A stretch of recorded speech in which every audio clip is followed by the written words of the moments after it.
ये video YouTube के दो ऐसे यूट्यूबर्स के लिए है जो अपने आप को शायद ज़्यादा ही लोगों से ज़्यादा सबसे ज़्यादा ऊंचे समझने लगे हैं। ये वीडियो है साइक्लोन प्लस जेठानी के लिए।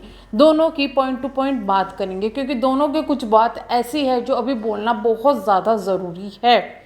अब मैं दोनों के लिए अलग अलग वीडियो नहीं बनाना चाहती थी क्योंकि ट्रस्ट मी, मैं निधि की बकवास सुनना भी नहीं चाहती, बस मुझे रिएक्शन की वजह से सुनना पड़ता है और अब जो बवाल हो रहा है उसकी वजह से सुनना पड़ता है। और अभी मैंने आधी बात सुनी है और फिर मैंने इग्नोर मार दी है, तो पूरी बात मैं सुनूंगी तो फिर मुझे ज़रूरत लगी तो मैं उसकी अलग से वीडियो बना दूंगी। बट अभी यहाँ बात करते हैं जो जो पॉइंट इसने बोले हैं और जो जो ये कर रही है अपने भाई की क्लास। अपडेट, ये डेट वो डेट, अरे बहन तू रहने दे, तू रहने दे बहन, मत कर। ये पब्लिक है, ये सब जानती है, समझे भाई। ऐसे रिश्तेदार जैसे ये दोनों रिश्तेदार है ना, ऐसे रिश्तेदार से तो दुनिया में रिश्तेदार ना ही हो वो ही ज़्यादा अच्छा है।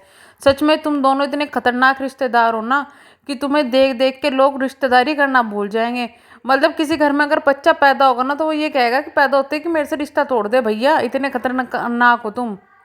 और तुम अपने आप को सोचते हो कि तुम दुनिया के मारे हुए हो। नहीं नहीं बहन, तुमने सारी दुनिया को मार दिया है, तुम ऐसे हो सच में। यूट्यूब के सबसे खतरनाक रिश्तेदार। और सच में बताऊं, अगर ये अपने घर वालों के या फिर अपने उस रिश्तेदार के जो वो काफ़ी ज़्यादा दुख में है उनके नहीं हुए तो ये किसी के नहीं होने वाले।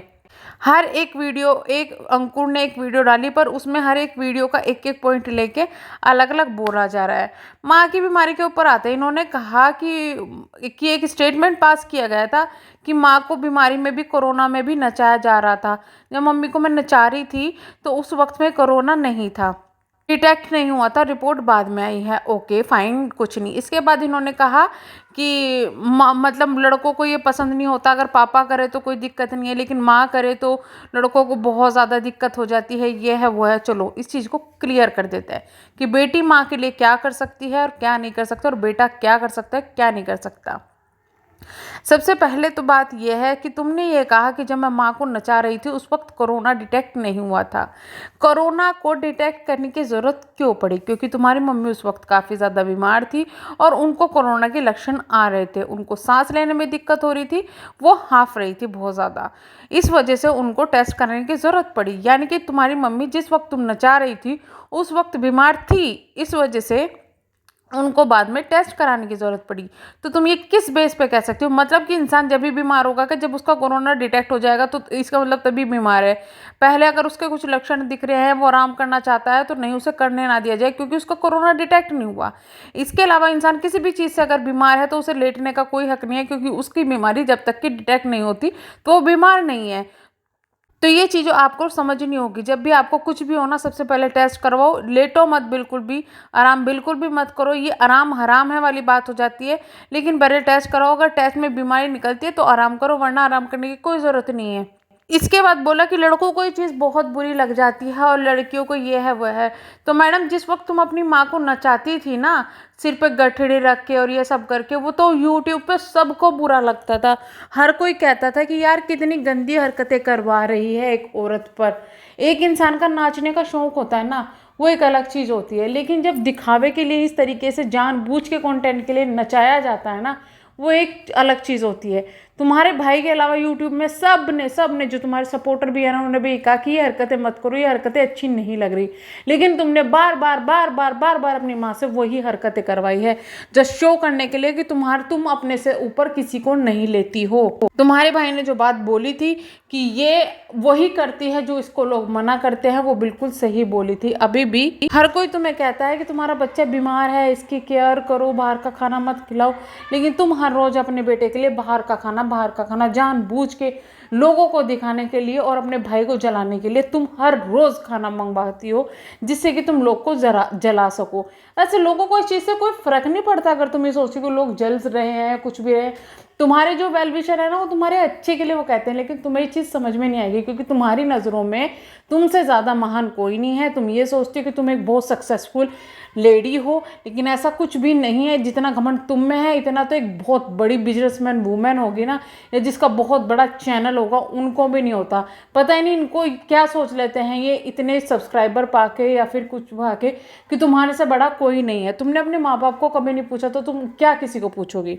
और अगर एक बेटे को ये चीज़ें माँ की पसंद नहीं आ रही है कि ज़बरदस्ती उसकी माँ को नचाया जाए, उसकी माँ का एक खिलौना बनाया जाए, और जिस तरीके के कमेंट तुम्हारे कमेंट बॉक्स में उस वक्त थे ना, जब तुम्हारी माँ नाच रही थी, तो उस वक्त में लड़का क्या कोई लड़की भी तुम पे टूट पड़ती। अगर मेरे जैसी तुम्हारी बहन होती ना और तुम ये हरकतें कर रही होती तो तुम्हें माँ बाप से क्या वहीं पे जो चापट लगाती मैं, सच में। तो तुम ये मत सोचो कि तुम वहाँ पे बहुत महान थी लेकिन तुम्हारा भाई गलत था।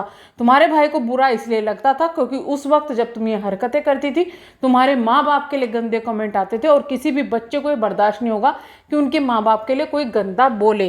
लेकिन तुम्हें उस चीज़ से कोई फ़र्क नहीं पड़ता था, तुम अगेन अगेन अगेन अगेन वही चीज़ अपने माँ बाप से जानबूझ के करवाती थी। और ये बातें कहाँ से आ जाती है कि बच्चा लड़का अपनी माँ की शादी बर्दाश्त नहीं कर सकता। ऐसे भी केसेस हैं दुनिया में। तुमने तो एक उदाहरण दिया है, 10 उदाहरण दिखा सकते हैं हम तुम्हें उठा के, जहाँ पे लड़के खुद अपने माँ बाप की शादी करवाते हैं। तो ये जो छोटी सोच है ना, लड़के ये कर सकते हैं, लड़के वो कर सकते हैं, अरे कम से कम इतना तो मानो उस लड़के की वजह से तुम्हारी माँ की जान बची है।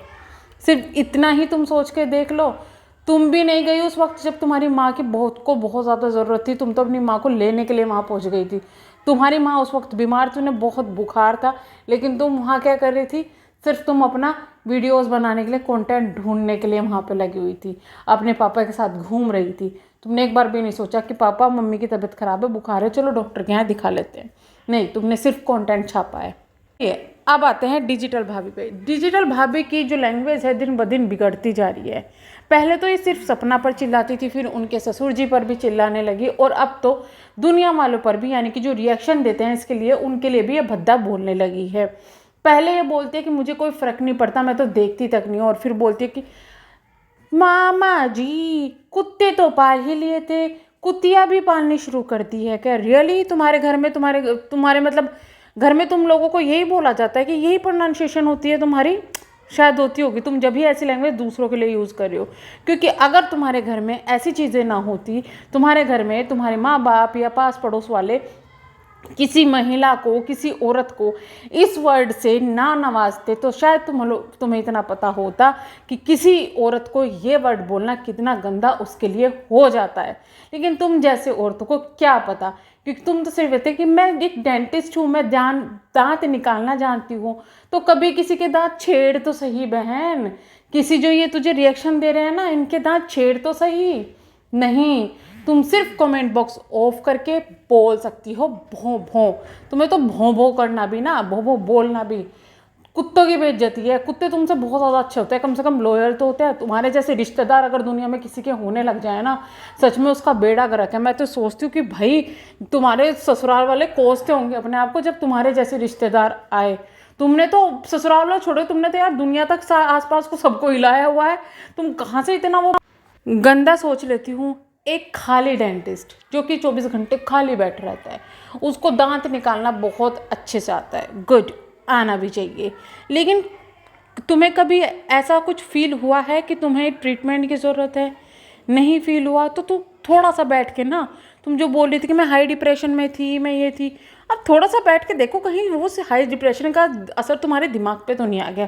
क्योंकि बहन तुम्हारी हरकतें ऐसी है, सच में फील होने लगा है भैया। तुमने जितनी गंद सपना के लिए मचाई है ना, तुम्हारा टॉपिक और कुछ नहीं है। ले दे के खुंदस उठा सपना के पे डाल, कभी उनके ससुर जी पे डाल। तुम्हें इतनी तमीज़ नहीं है, तुम एक वृद्ध आदमी को, एक बूढ़े आदमी को बोल क्या रही हो?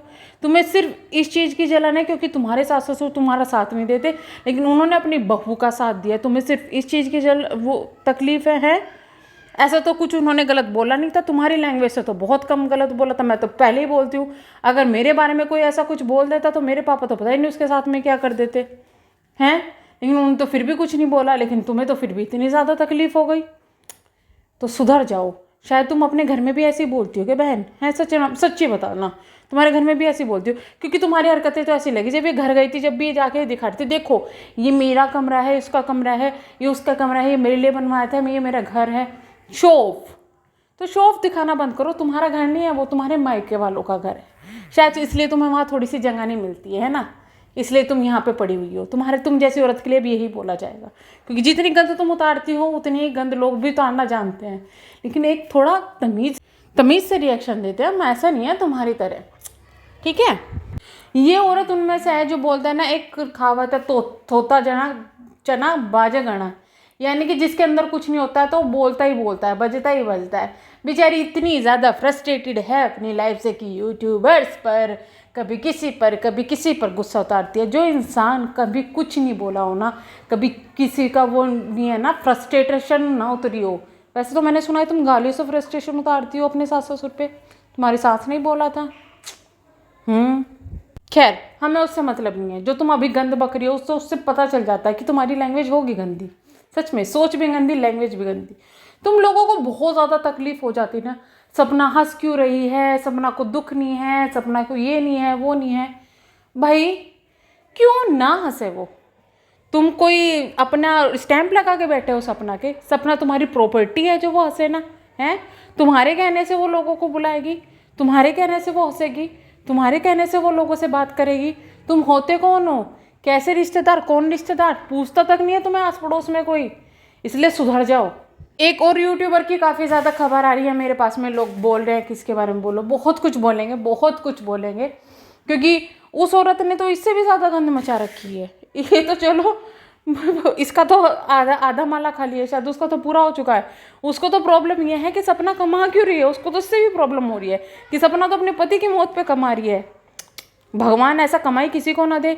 और हाँ, वो औरत जो ये बात बोली है कि सपना तो अपने पति की मौत पे कमा रही है, वो औरत निधि के पास कैसे भागी चली गई थी जब निधि का शुरू में चैनल चला था और फिर इनकी लड़ाई बजी थी। ये वही औरत है जिसका पति ना इससे लड़ता रहता है, इनकी दोनों की 24 घंटे जब लड़ाई वाली वीडियोज़ है ना वो आती रहती है, क्योंकि इनका प्यार वाला कंटेंट खत्म हो जाता है, फिर लड़ाई वाली वीडियो आती है। फिर वो बंदा निधि के फेवर में आता है, इसका पति, याद होगा ना आप लोगों को, मैं दिला देती हूँ याद।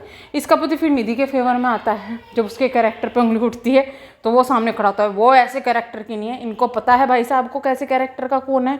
तो बहन पहले अपने घर को संभाल लो, क्यों इतनी मरी जा रही हो? तुम्हें क्या तकलीफ है कि सपना के पास कौन आया है कौन नहीं आया? तुम भी तो गई थी ना निधि के पास उछलती हुई, उसने थोड़े दिनों बाद ही तुम्हें लात मार दी थी, उल्टा सीधा बोल देता, फिर तुम उछलती कूदती रही यूट्यूब पे, हैं? और तुम जो दूसरों को बोल रही हो कि इसकी मौत पे खा रही है या अपनी पति की मौत पे, तुमने भी तो, तुम्हारा चैनल कैसे ग्रो हुआ? अपना भी तो बता दो बहन, अपना भी तो जिक्र करो। तुमने भी तो अपने पापा की मौत का बताया था ना, याद है या भूल गई वो सब चीज़ें, हैं? तो थोड़ा सुधर जाओ, तुम्हारे भी बहुत कच्चे चिट्ठे लोगों के पास। मैं खोलना नहीं चाह रहे हैं, गंदे नहीं बकना चाह रहे तो तुम कुछ भी बकोगी। चलिए हम करते हैं वीडियो को यहीं पे एंड, मिलेंगे नेक्स्ट वीडियो में, तब तक के लिए bye bye, thank you so much.